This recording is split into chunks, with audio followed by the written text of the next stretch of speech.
Post fertilization event पढ़ रहे थे बेसिकली। तो पोस्ट फर्टिलाइजेशन इवेंट में अगर मैं बात करूं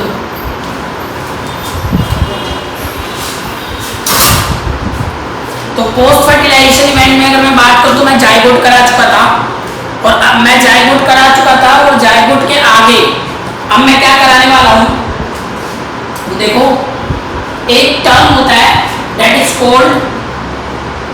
कॉल्ड एम्ब्रायो जेनेसिस। एक टर्म होता है जिसे हम एम्ब्रायोजेनेसिस बोलते हैं। एम्ब्रायोजेनेसिस क्या होता है? The process of formation of embryo known as embryo genesis. Embryo के फॉर्मेशन को एम्ब्रायोजेनेसिस बोलते हैं। तो मैंने बोला था formation of embryo is known as embryogenesis. Embryo के फॉर्मेशन को एम्ब्रायोजेनेसिस बोला जाता है। अब ये एम्ब्रायोजेनेसिस होता कैसे, मतलब एम्ब्रायो कैसे बनता है? अगर हम बात करें एम्ब्रायो कैसे बनता है तो देखो टर्म है जाइगोट अंडरगो माइटोटिक डिवीजन। जो जाइगोट होता है वो माइटोटिक डिवीजन में जाता है एंड फॉर्म दी एम्ब्रायो। ये जाइगोट है, 2 सेल के जाइगोट होता है टोटल, एक मेल से और एक फीमेल से। देन दे फर्टिलाइज, मैंने फर्टिलाइजेशन में बताया था the fusion between male and female gamete is known as a fertilization. Fusion को फर्टिलाइजेशन बोलते हैं। Fertilization result in zygote formation. Fertilization क्या करता है? जाइगोट फॉर्मेशन में हेल्प करता है। तो अगर मैं बात करूं कि यहाँ जाइगोट बन गया, तो जब जाइगोट बना तो ये जाइगोट माइटोटिक डिवीजन में जाएगा, और माइटोटिक डिवीजन में जाके क्या बनाएगा? एम्ब्रायो बनाएगा। क्या बनाएगा? एम्ब्रायो। माइटोटिक डिवीजन में जाके एम्ब्रायो बना। अब in embryo the mitotic division again start and lead to the formation of new cell,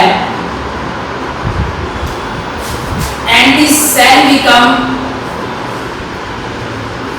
differentiated,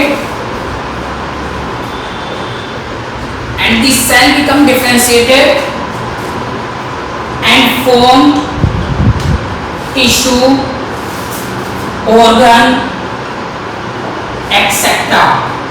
tissue बनाएगा, ऑर्गन बनाएगा, ठीक है। तो इस तरीके से एम्ब्रायो से फिर टिश्यू बन जाता है और ऑर्गन बन जाता है। तो टिश्यू और ऑर्गन इस तरीके से बनता है। अब मैं अगर बात करूं कि भाई on the basis of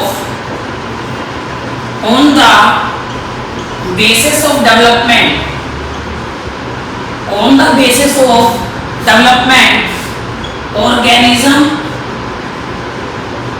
are of 2 types। Total 2 तरीके के ऑर्गेनिज्म होते हैं। डेवलपमेंट के हिसाब से 2 तरीके के ऑर्गेनिज्म होते हैं, ठीक है भाई। एक ओविपेरस और एक बीविपेरस।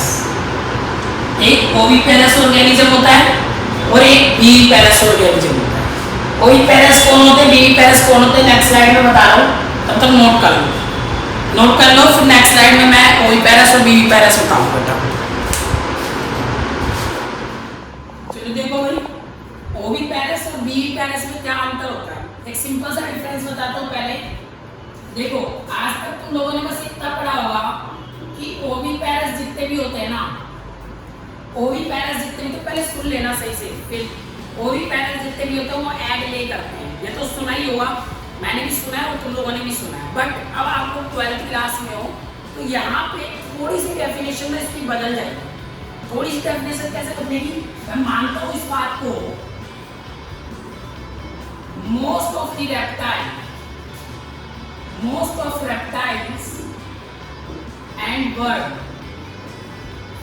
lay egg, वो अंडे देते हैं, है ना। यहाँ पे एक वर्ड है रेप्टाइल, रेप्टाइल का मतलब जानते हो क्या होता है, रेंगने वाले, जिनका रेप्टाइल का मतलब बेसिकली रेप्टाइल, वो जो छिपकली है वो रेप्टाइल क्यों है, लिजार्ड जो है वो रेप्टाइल क्यों है, सिंपल सा ये बता रहा हूँ, मगरमच्छ रेप्टाइल क्यों है, तो उनके हिसाब से ना, हमारे हिसाब से जिसकी छाती, ये डोर्सल साइड, छाती जमीन पे जिसकी टच करेगी ना वो रेप्टाइल हो जाएगी, जिसकी छाती जमीन पे टच करेगी वो रेप्टाइल हो जाएगी। तो इस हिसाब से रेप्टाइल्स को हम डिफाइन करते हैं। तो most of reptile and bird ले है, ज़्यादातर रेप्टाइल और बर्ड अंडे देते हैं। तो एक तो डेफिनेशन ये होगी ओविपेरस की कि वो अंडे देने वाले ऑर्गेनिज्म होते हैं। Second, embryo formation take place outside the body. जो एम्ब्रायो का फॉर्मेशन है ना, एम्ब्रायो मतलब जायगोट बन गया, दो एक male gamete female gamete fuse हुआ, जायगोट तो बॉडी के अंदर ही बना, लेकिन एम्ब्रायो का जो फॉर्मेशन है ना वो आउटसाइड द बॉडी होता है। सारे ओविपेरस में एम्ब्रायो का फॉर्मेशन आउटसाइड द बॉडी होगा, शरीर से बाहर एम्ब्रायो बनेगा, ठीक है। थर्ड को, the uppermost layer of egg is protected by calcareous shell। अब तुम्हें पता है प्रीडेटर होते हैं, शिकारी होंगे, सॉफ्ट, मान लो ये अंडा है, ये एग है, ये लेयर अगर सॉफ्ट होगा तो कोई भी शिकारी अगर आसानी से चोंच मारेगा और उसको तोड़ देगा, दे विल ब्रेक डाउन। अगर ये हार्ड है, अगर ये सॉफ्ट की जगह पे कैल्शियम से बना हुआ है, ये थोड़ा हार्ड हो जाएगा और इसे तोड़ना थोड़ा मुश्किल है। इसलिए प्रोटेक्टिव लेयर जो होती है ना वो किससे बनी होती है, कैल्शियस सेल से, यानी कैल्शियम की बनी होती है। एग की जो अपरमोस्ट लेयर होती है वो कैल्शियम की बनी होती है, कैल्शियस सेल बोलते हैं उसको। ये तो ओविपेरस के बारे में। अब आ जाओ एग्जाम्पल लिख लो बेटा, लिखवा दिया रेप्टाइल बर्ड है ना, तो लिख लो, क्या लिखोगे, रेप्टाइल स्नेक लिख लो, स्नेक लिख लो, स्नेक जब लिखने की जरूरत नहीं है क्योंकि वहाँ पे लिख दिया मैंने most of the reptile and bird, है ना, तो लिखने की जरूरत है भी। नेक्स्ट अगर बात करोगे तो नेक्स्ट है हमारे पास विविपेरस। विविपेरस ऑर्गेनिज्म कौन से होते हैं, viviparous organism most of the mammals,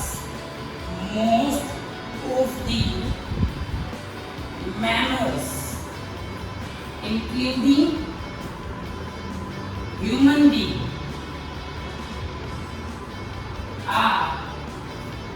give birth to their baby। ज्यादातर मैमल, ह्यूमन भी इंक्लूड कर दो, ज्यादातर मैमल जान करना क्या होता है, जो अपने बच्चों को दूध पिलाते हैं, जिनके पास मेमोरी है, तो ज्यादा मैमल अपने बच्चे को जन्म देते हैं, ह्यूमन भी अपने बच्चों को जन्म देते हैं, that's why it is known as a viviparous. और जैसे इनका एम्ब्रायो बॉडी से बाहर बनता है ना, हम लोगों का एम्ब्रायो आप लोगों ने देखा पूरा बेबी निकलता है, पूरा डेवलप बेबी, तो पूरा डेवलप बेबी निकलता है। इसका मतलब ये हो गया कि अपना जो एम्ब्रायो है वो पेट के अंदर तो नहीं बोल सकते, प्लेसेंटा फॉर्मेशन बेसिकली यूट्रस के अंदर, मदर बोम के अंदर होता है, पेट को नहीं बोल सकते, है ना, मदर बोम बोलते हैं, यूट्रस के अंदर होगा। तो हम बोलेंगे embryo formation take place inside the body. Embryo का जो फॉर्मेशन हुआ वो बॉडी के अंदर हुआ। तो ये हो गया ओविपेरस, ये हो गया विविपेरस। नोट कर लो बेटा।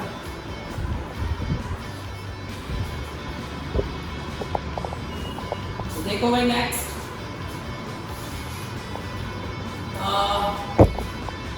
नेक्स्ट क्या है,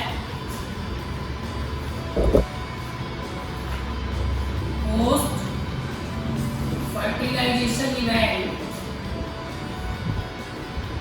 इन प्लांट। प्लांट के अंदर पोस्ट फर्टिलाइजेशन इवेंट कैसे कैसे होता है। तो अगर मैं प्लांट की बात करूंगा ना पोस्ट फर्टिलाइजेशन इवेंट की, तो सबसे पहले ये ध्यान रखना sepal, petal and stamen are shed off. Shed off का मतलब गिर जाते हैं। फर्टिलाइजेशन के बाद ये सारी चीजें गिर जाती हैं। फर्टिलाइजेशन के बाद after the fertilization they will shed off. Shed off का मतलब गिर जाना, ये सारी की सारी चीजें गिर जाती हैं। Next second point, pistil remains attached to the plant या attached to the flower। Pistil attach ही रहता है। पिस्टिल, इसके बावजूद पिस्टिल, पिस्टिल क्या होता है, फीमेल पार्ट होता है। फीमेल पार्ट उसके बावजूद अटैच रहता है फ्लावर के अंदर। Third number ovary become change in fruit. Ovary fruit में बन चले जाते हैं। जितने भी ओवरी होते हैं वो सारे के सारे फ्रूट बन जाते हैं। चौथा ovule become seed. Ovule seed बन जाते हैं। ओवरी फ्रूट बनते हैं, ओव्यूल सीड बनते हैं। Zygote will change into embryo. Zygote embryo में बदल जाता है। जायगोट किस में बदल जाता है, एम्ब्रायो में। 6 point pericarp is the layer which surrounded the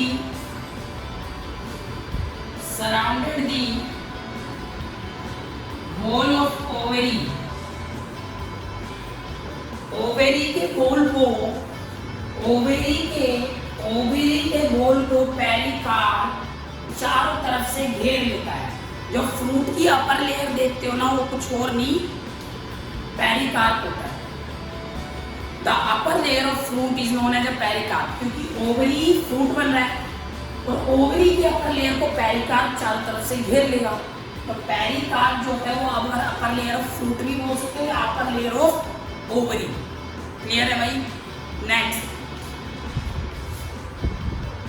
seed become dispersed with the help of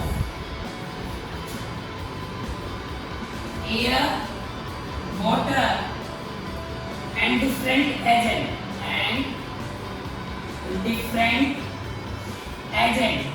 and become germinated।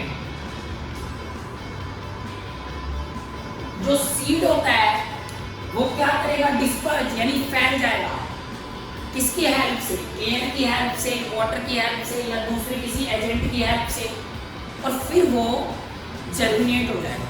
Germinate का मतलब कहीं और जाके नया प्लांट उग जाएगा। मान लो ये प्लांट है, that is the plant, that is seed. हवा आई, यहाँ सीड गया, यहाँ भी डेवलप। एक सीजन होता है इनका भी, उस सीजन में डेवलप हो जाता है। दैट्स तो ये पोस्ट फर्टिलाइजेशन है प्लांट का। अगर किसी को समझ में आया इन बैठ में से कोई सभी तो पूछ लो मेरे से। मैंने कहा सेपल, पेटल, स्टेमन गिर जाएंगे फर्टिलाइजेशन के बाद, इनका कोई काम नहीं होता। पिस्टिल फ्लावर के अंदर ही रहता है। ओवरी फ्रूट बन जाता है, ओव्यूल सीड बन जाता है, जायगोट एम्ब्रायो बन जाता है। पेरिकार्प ओवरी को चारों तरफ से घेर लेता है और जो सीड होता है वो फैल जाता है, डिस्पर्स हो जाता है। नोट कर लो।